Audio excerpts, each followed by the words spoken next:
I'm outside in an AMG, right outside. Last season, the Detroit Pistons went 20-46. They got the 13th seed and missed the playoffs. Their top performers were Derrick Rose and Blake Griffin, and their more interesting player was Sekou Doumbouya. Last year, Derrick Rose put up 18 points per game, 5.5 assists on 49% from the field, and 30.5% from 3 on 2.9 attempts per game. It's great to see Derrick Rose still contributing to an NBA team and at a particularly high level. He's a great scoring guard off the bench, a solid facilitator as well. And when just looking at this Detroit Pistons team, he can serve as a mentor for their young lottery pick. He still has a lot of value to contribute to a contending team in need of some bench pop. He's on a smaller contract, and it's a 1-year contract, so it's expiring.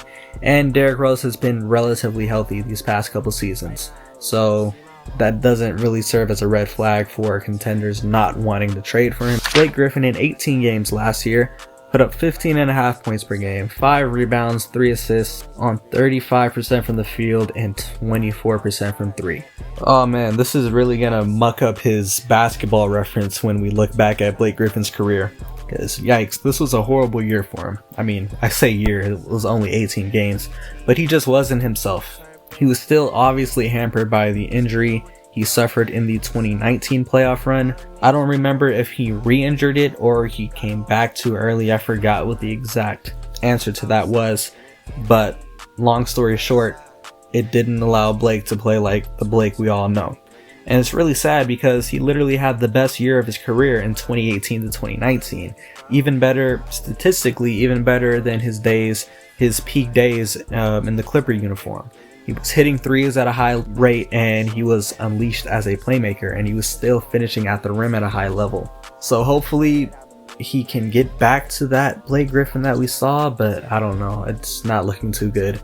And the worst thing about it is he's on a really big contract. He has 3 years left on that contract. I think it's 2 plus a player option that he'll obviously take, because I think that contract is in the high 30 mil range, like annually. So for that reason, I don't think a contender or a buying team would want to take that contract on, especially if Blake Griffin is not playing like that Detroit 2018 to 2019 Blake Griffin we saw. Last year, Sekou averaged 6.5 points per game, 3 rebounds on 39% from the field and 29% from 3. He was a lottery pick last year, and when he was selected, I think the analysts were talking about how he was going to be a raw prospect. He's going to be a project player. So yeah, I guess that's what we can attribute those low stats and field goal rates to. This is the only interesting player on the team from last year because he's really the only young Piston with upside, besides obviously their draft picks of this most recent draft class.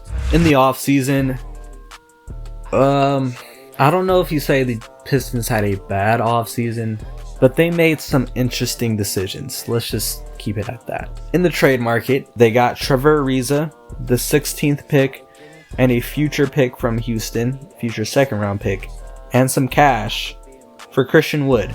And they had to give away a heavily protected pick next year, which probably conveys to 2 seconds sometime down the line or something. I still don't understand this trade. Christian Wood was balling out for them before the suspension of the season. He was putting up 20 and 10 numbers, and he's still relatively young. I think he's around 24 or 25.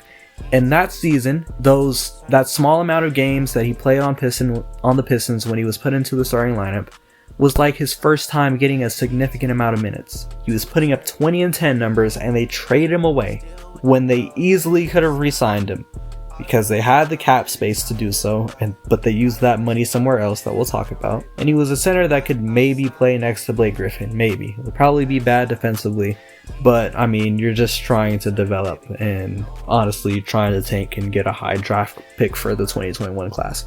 I still don't understand that trade. If he was going to command $20 million annually, then I would say, yeah, you probably just let him walk or try to sign and trade him. But that's not even 3-year, $41 million. That's not even $15 million per year. And then they turn Trevor Ariza into DeLon Wright somehow. The 3-team trades on draft night are so confusing. I'm not going to try to track them and get them exactly. But they basically got DeLon Wright for giving away Trevor Ariza, and that's cool. They get another playmaker. So in the draft, they took Killian Hayes, number 7, Isaiah Stewart, number 16, and Sadiq Bey, number 21. So let's start with the Killian Hayes pick. I love the Killian Hayes pick. A new point guard to try and find a franchise point guard. He can learn from D Rose and kind of take the mantle from him after either he walks in the offseason or they trade him away. And in my opinion, Killian Hayes was one of the players with a higher ceiling in this lottery, in this draft class. LaMelo Ball and him probably are two of the prospects that have maybe low floors and high ceilings. So this is really the closest thing you could get to high potential or high end talent at number 7 in the draft to really jumpstart your rebuild. Taking Isaiah Stewart at number 16 was pretty dumb in my opinion. Not even because I'm not even that high on Isaiah Stewart as a prospect, because if you find a guy that you want, you should take him. You should prioritize getting that guy. But this Isaiah Stewart would honestly be available in the late 20s. I don't think a lot of other scouts or draft gurus projected him to go in the top 20.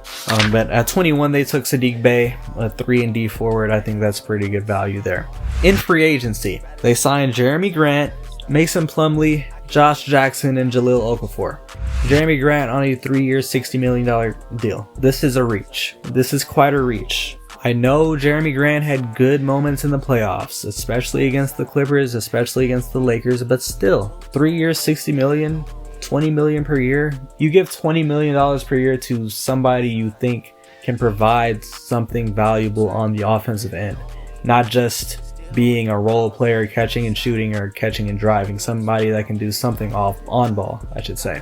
And I don't really see that much on-ball capability for Jeremy Grant. Maybe I'm just blind, but I don't see $20 million per year type of value from Jeremy Grant. He's not even like that young. He's like 25 or 26. And maybe you're thinking now with Jeremy Grant being in a higher usage role, going away from when he was the 5th or 6th scoring option in Denver, gonna have the ball in his hands a bit more in Detroit. Maybe you can find a diamond in the rough here, but I don't really see it. Mason Plumlee, 3 years, $25 million. Again, why not just use this money, Jeremy Grant money, on Christian Wood? Josh Jackson, they gave a 2-year, $10 million deal to. He's a young player. He was a high lottery pick. I think he was number 4 when the 2017 draft class, and he disappointed. 2 teams gave up on him. He got drafted by Phoenix. He disappointed there, and then I think, did the Suns release him or did they trade him to Memphis? And he disappointed there. So now he's on his 3rd team, and maybe he figures it out here, and maybe Detroit finds a diamond in the rough. Now, if you sign somebody, a young prospect, on a 2-year, $10 million deal who's disappointed on a couple teams before, this is an okay risk to try and find a diamond in the rough, because you're not committing $60 million to him. You're only committing $10 million to him. And Jahlil Okafor, he signed on a minimum contract, so that's not too big of a deal. Looking at the depth chart at the guard positions, they have Killian, DeLon Wright, Derrick Rose, and Svi Mikhailiuk. At the forward positions, they have Blake, Jeremy, Sekou, Josh Jackson, and Sadiq Bey. And at the center positions, they have Mason Plumlee, Jahlil Okafor, and Isaiah Stewart. And coaching them is Dwayne Casey. I don't really know how long or how much longer Dwayne Casey is going to be coaching them, because I don't think he really wants to be there anymore. This is an older coach who's coached some contending teams for most of his recent NBA career, and I don't think that's who you want heading your rebuild. So yeah, I give him 1 or 2 more years max coaching in Detroit. Projecting the starting lineup, I think it'll be Killian and DeLon in the backcourt, Blake and Jeremy Grant in the forward positions, and then Mason Plumlee at center. I estimate their record to be about 20 and 52, putting them at 14th in the Eastern Conference. I only think they'll be better than the Knicks, simply because they have some veteran stars in Derrick Rose and Blake Griffin that should help their team success a lot more than the New York Knicks. Yeah, the Pistons are a bottom dweller in the Eastern Conference, in that bottom dweller realm of the Knicks, the Pistons, and the Cavs, who just have no chance of making the playoffs in the Eastern Conference. So they're obviously rebuilding, and for the simple fact that they have Derrick Rose and Blake Griffin, you can say they're selling, because I'm sure Detroit would like to liquidate their more valuable veteran assets for some future draft picks. And then for their rebuild, they need high-end talent, players with a lot of potential to develop into maybe franchise cornerstones. Killian Hayes is a start, but I don't think he's somebody that can carry a franchise. There are more of those prospects in the 2021 draft class, and the Pistons should definitely have some high lottery odds to have a high pick in the 2021 draft.